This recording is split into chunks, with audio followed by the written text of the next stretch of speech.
लड़का था। वो गर्मियों की छुट्टियों में अपनी नानी के गांव जाया करता था। उसे अपनी नानी का गांव बहुत पसंद था। वो गांव जाने की तैयारी करने लगता है। खूब सारे कपड़े ले जाता हूँ, सारी छुट्टियाँ वहीं रह कर आऊंगा।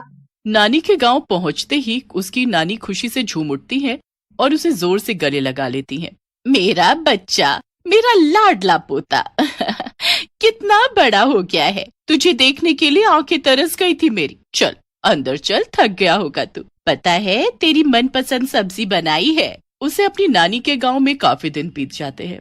एक दिन वो खेलते खेलते एक वीरान कुएं के पास चला जाता है। उसने आज से पहले इतना गहरा और अंधेरा कुआं कभी नहीं देखा था। कितना अंधेरा है नीचे, लगता है बहुत गहरा है। पर ये कुआं इतना सुनसान क्यों है? इसमें पानी क्यों नहीं रहता होगा? अगले दिन शुभम अपनी नानी से कुएं के बारे में पूछता है। नानी, वो जो घर के पीछे कुआं है, वो इतना अजीब क्यों है? वहाँ लोग ज्यादा आते जाते भी नहीं। तुम उस कुएं के पास गए थे? शुभम बेटा, कितनी बार समझाया है, बिना पूछे इधर उधर मत जाया करो। और उस कुएं के पास तो बिल्कुल भी नहीं। नानी, पर उस कुएं में पानी क्यों नहीं रहता? वो कुआं श्रापित है। वहाँ कई सालों से एक डरावनी चुड़ैल रहती है। पूरे गांव में उसका डर फैला हुआ है। सब डरते हैं उससे। अच्छा, क्या किया उस चुड़ैल ने? अरे वो रात को लोगों के बच्चे चुरा कर चौराहे पर रख देती है। अलग अलग तरीके से गांव वालों को सताती है। तो मत जाना उस कुएं के पास। शुभम पूरी रात उस चुड़ैल के बारे में सोचता रहता है। अगले दिन वो अपने दोस्तों के साथ खेल रहा होता है तो उसके दोस्त उसे बताते हैं। शुभम, तुम्हें पता है उस शापित कुएं के बारे में? हाँ, थोड़ा बहुत। नानी ने वहाँ जाने से मना किया है। लोग कहते हैं कि वहाँ चुड़ैल रहती है, बहुत डरावनी चुड़ैल। तुम जानते हो उसके बारे में? हाँ, मेरे पापा ने तो देखी भी है। वो अमावस्या की रात को पूरे गांव में घूमती है। उस रात कोई बाहर नहीं निकलता। शुभम कुछ नहीं कहता, पर उसके मन में कई सवाल चल रहे होते हैं। वो कुएं के बारे में और भी जानना चाहता था, पर नानी ने उसे वहां जाने से मना किया था। रात को जब नानी और बाकी लोग सो जाते हैं तो शुभम चुपके से घर से बाहर निकल जाता है और कुएं के पास चला जाता है। शुभम कुएं के अंदर झांकता है। उसे अंधेरे के कारण कुछ नजर नहीं आता। अचानक से शुभम धड़ाम से कुएं के अंदर गिर जाता है और बेहोश हो जाता है। काफी देर बाद जब उसे होश आया तो उसने देखा कि उसके आगे बाल खोले लंबे नाखूनों वाली एक औरत बैठी है। शुभम बहुत डर जाता है और कांपती हुई आवाज में कहता है, कौन हो तुम? मुझे जाने दो, मुझसे गलती हो गई, मुझे जाने दो। डरावनी औरत का जवाब आता है, मैं प्रभा, कई सालों से इस कुएं में कैद हूँ। कई सालों से इसी आशा में हूँ कि आखिर कोई तो होगा जो मुझे इस कैद से आजाद कराएगा और इंसाफ दिलाएगा। कैसा इंसाफ? सालों पहले की बात है। मैं भी एक आम इंसान थी, पर मेरा पति मुझे दहेज के लिए रोज सुनाया करता था। वो शराब पीकर आता और मुझ पर जुल्म करता। मैंने जब इसके खिलाफ आवाज उठानी चाही तो उसने मेरी हत्या कर दी और मेरी लाश इस कुएं में फेंक दी। तब से लेकर आज तक मैं रोज लोगों से रो रो कर इंसाफ की भीख मांगती हूँ, पर लोग मुझे एक श्राप समझते हैं, मुझसे डरते हैं। तुमने कभी किसी से कहा क्यों नहीं? तुम्हारे पास तो शक्तियाँ है ना, तो तुम अपने पति की सच्चाई सामने ला सकती हो। हाँ, पर लोग मेरी बात ही नहीं सुनना चाहते। वो मुझसे डरते हैं। सब सोचते हैं कि मैं बहुत बुरी हूँ। अगर तुम अच्छी हो तो गांव में इतने हादसे क्यों होते हैं? वो सब कौन कर रहा है? शायद गांव में कोई दूसरी चुड़ैल है जो मुझे बदनाम करना चाहती है। हो सकता है कि ये सब वही कर रही हो। मुझे ज्यादा कुछ नहीं पता। मैं इस कुएं से बाहर नहीं निकल पाती तो उसके बारे में कैसे जान सकती हूँ।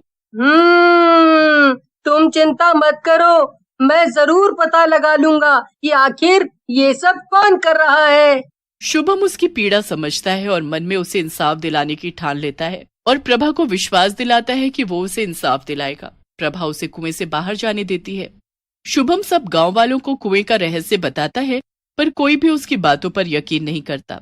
अरे अरे, अब क्या हम इस शहर के आए हुए लड़के की बातों पर यकीन करेंगे?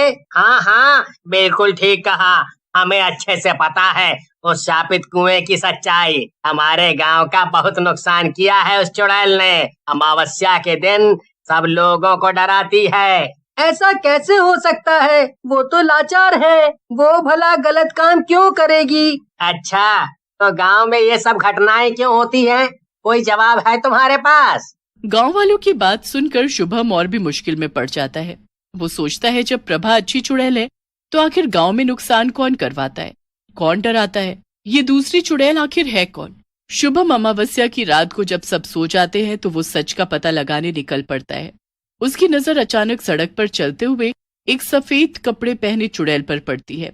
शुभम बहुत डर जाता है पर वो हिम्मत नहीं हारता। शुभम उस चुड़ैल के पीछे पीछे जाता है तो वो देखता है कि वो चुड़ैल प्रभा के पति के घर जा रही है। चुड़ैल के घर में घुसते ही शुभम खिड़की के बाहर से देखता है, अंदर से किसी आदमी की आवाज आती है। आज तो गांव वालों का डर डर के बुरा हाल हो जाएगा। गांव के बीच में ये लाल रंग छिड़क के आया हूँ।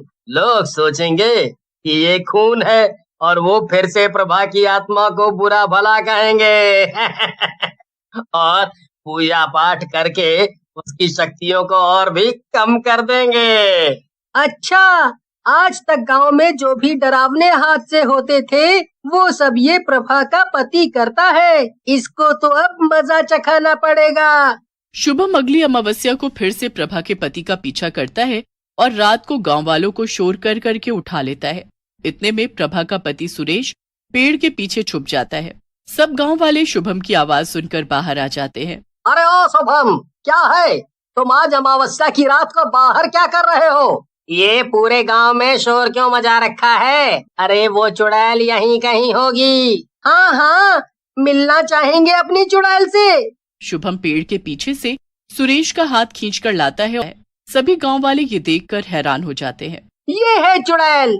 अच्छा, ये सब इस सुरेश का किया धरा है। अरे तू इतने सालों से हमें धोखा देता आया है। अरे इसे तो गांव के चौराहे में फांसी दे देनी चाहिए। हमारी नाक के नीचे ये इतने गंदे काम कर रहा था।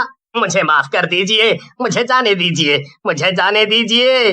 अरे तेरी गलतियों की कोई माफी नहीं। तूने कितने बेकसूर बच्चों के जीवन के साथ खिलवाड़ किया है। यही नहीं, अपनी पत्नी का हत्यारा ये खुद है। इसने उस पर बहुत जुल्म किए, दहेज के लिए उसकी हत्या की। अरे पर ये सब इसने किया क्यों? इसी से पूछ लीजिए, अपने मुंह से खुद ही बताएगा। सारे गांव वाले सुरेश को कड़ी से कड़ी सजा देने का फैसला कर लेते हैं और शुभम को धन्यवाद देते हैं। शुभम सरपंच के सामने सबको संबोधित करता है। तो देखा आप सबने कैसे हमारे ही सामने दोषी खुलेआम घूमते हैं और हम उन्हें पहचानने में गलती कर बैठते हैं। दहेज बहुत बड़ा पाप है। इसका समर्थन करने वाले बिल्कुल भी क्षमा के लायक नहीं। सब शुभम के लिए तालियां बजाते हैं और उसकी प्रशंसा करते हैं। नानी जोर से शुभम को गले लगा लेती है। मुझे तुझ पर गर्व है मेरे बच्चे। मेरा बच्चा।